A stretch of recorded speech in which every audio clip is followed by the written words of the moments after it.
ต้องขาดทุนเท่าไหร่จึงเอิ้นว่าอันตรายในการเทรดเนาะเดี๋ยววันนี้จะมาให้ทุกคนในฮู้ในการที่เราจะเทรด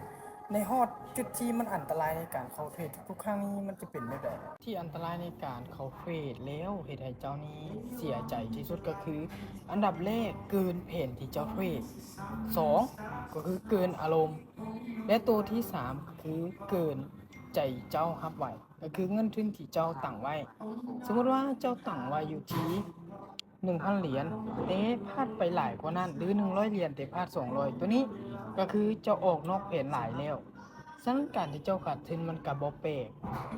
ฉะนั้นสิ่งที่เขาอยากให้ทุกคนนี้กลับไปทบทวนให้มันหลายที่สุดก็คืออารมณ์และจิตใจเขาให้มันหลายขึ้นถ้าว่ามีแผนอยู่แล้วเขาเทรดไปตามนั้นจะเป็นผลดีซึ่งการที่เขาจะจุดอันตรายคือเขาออกนอกเพจได้หลายที่สุดก็คือจุดนั้นเป็นจุดอันตรายของเขาในการเทรดซึ่งในการที่เขาจะหาผลกำไรได้เขาต้องฝึกกับมันและอีกอย่างหนึ่งก็คือวินัยตัวนี้จะเป็นเพียงผลลัพธ์เล็กๆน้อยๆที่จะมาแชร์ให้เนี่ย